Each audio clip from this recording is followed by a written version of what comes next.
You know, when we think about the American West, we usually picture this grand, unstoppable wave of manifest destiny, right? But what if I told you that whole story? Well, it really hangs on the moral courage of just one man. We're going to get into the incredible true story of a Paiute chief, a man whose one singular act of guidance didn't just save a handful of pioneers. It pretty much made the entire westward expansion happen. So what really opened the West? Was it just this big, inevitable force of history? Or was it something much more human? A single choice, made by a man who looked at these strangers and didn't see invaders, but saw family. Yeah, let's really dig into that. Okay, I want you to put yourself right there. The year is 1844, late October. You are with the Stephens-Townsend-Murphy Party. You've spent months crossing the entire continent. And now, you're stuck. You're at the Humboldt Sink in Nevada, this just bleak, awful wasteland where the river you've been counting on literally disappears into the dirt. Ahead of you, nothing but a wall of desert and mountains. No maps, no path forward. That dream of California, it feels like it's dying right there in the dust. And here's the kicker. You know you're not the first to hit this wall. You've heard the horror stories.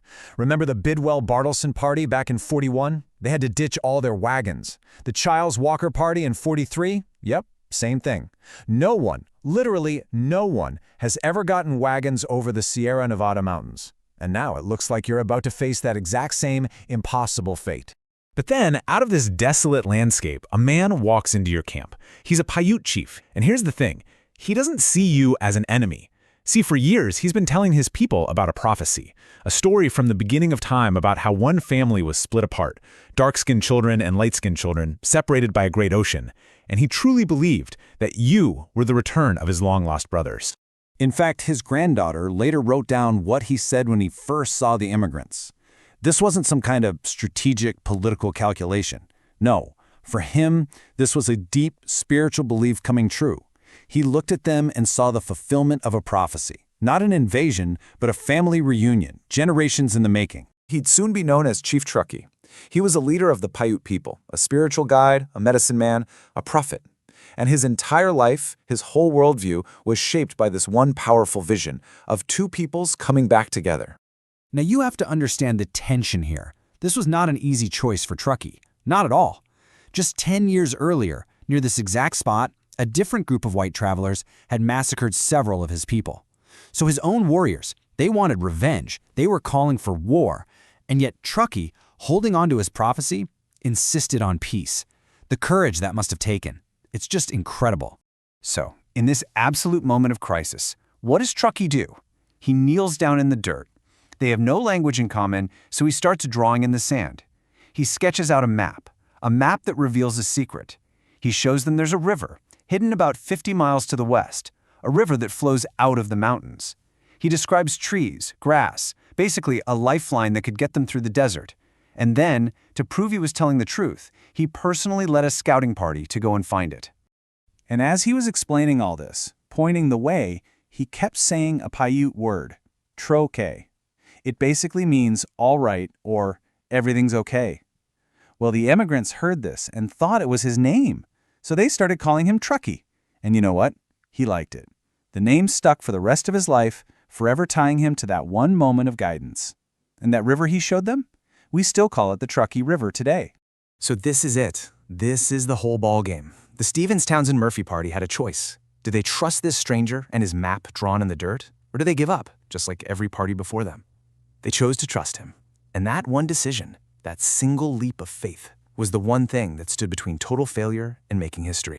And the result of that choice? 52. That's how many people were in that party. And because they followed Truckee's route, every single one of them, including 2 babies that were actually born on the trail, made it to California, alive. This just shows you how huge their achievement was. I mean, look at the numbers. The parties before them, they got 0 wagons over the Sierra. 0. But the Stephens-Townsend-Murphy Party, all thanks to the route Chief Truckee showed them, they had opened the California Trail for good. And the legacy of that map he drew in the sand? It's absolutely mind-blowing. The path he showed them became known as the Truckee Trail. That trail eventually became the route for the Lincoln Highway, America's first cross-country road. Then it was US 40, and today, it's the same path followed by Interstate 80. Think about that. Millions of people every year drive on a highway that started as a map drawn in the dirt. But here's the thing. Truckee didn't just help that one group and call it a day. Oh no, he and his people basically made it their mission to help. For years after that, he was out there personally guiding wagon train after wagon train, helping thousands of people get safely through that incredibly dangerous land he called home. His friendship went even further. When the Mexican-American War broke out, he actually joined up with John C. Fremont's American forces. They made him a captain, and he commanded a whole company of scouts. He fought so bravely that he was given a written commendation for his heroism. It was just a piece of paper, but he treasured it. He even gave it a nickname, his rag friend. So his actions were heroic, his guidance was literally history-making. But, they say the real test of someone's character, that comes when your deepest beliefs are challenged by just unimaginable pain. And that test came. One day, a group of immigrants, for no reason at all, just opened fire on his people. They killed 6 men, and one of those men was Truckee's own son. You can imagine the grief, the rage. His tribe demanded war. They demanded revenge, and everything Truckee had stood for, his entire promise of peace, was now on the line. And through his own tears, grieving his own son, Truckee refused. He told his people, "Look, my beloved son is dead, just like yours," but he would not break his promise. He said, "I shall stand by them, come what will." Can you even imagine that? The moral courage it takes to choose peace when you're facing that kind of personal, horrific loss, it's just staggering. Chief Truckee passed away in 1860, and even in his final hours, he wasn't thinking about himself or his own legacy. No, he was thinking about the future. His final request, it just perfectly shows what a visionary he was. What did he ask for? He asked his American friends to make sure his granddaughters, Sarah and Elma, would be educated. He wanted them to go to school. And that one simple request, it directly led to his granddaughter, Sarah Winnemucca, becoming this incredible author and activist. Get this, she became the very first Native American woman to ever publish a book in English. So his legacy, it wasn't just a path through the mountains. It was a fire for justice that he passed down to the next generation. His last whispered words were a request to be buried with that commendation from Fremont. Right to the very end, he was holding onto that symbol of friendship. His rag friend, a little piece of the better world he had tried so hard to build. His funeral was attended by both Paiutes and Americans together, and the eulogy spoken that day just says it all. He was a good man, a man who guided the white man through the desert, and a man who loved his own people. A leader who managed to bridge 2 completely different worlds and was loved by both. So when you look back, Chief Truckee's legacy is really twofold, isn't it? On one hand, he literally drew a line in the sand that became a nation's highway. And on the other, through his hope for his granddaughter, he lit a fire for justice and understanding that is still burning bright today. And it leaves you with this one big question to think about. We're so used to hearing the story of the American West as one of conflict, of conquest.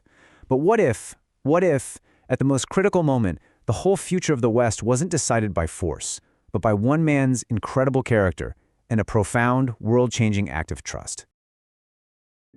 This biographical sketch is brought to you by the Sunnyvale Historical Society and Museum Association. For over 70 years, bringing history to life through the stories of westward-bound pioneers. And History Expeditions, faithfully retracing the steps of America's most notable trailblazers over the Sierra Nevada.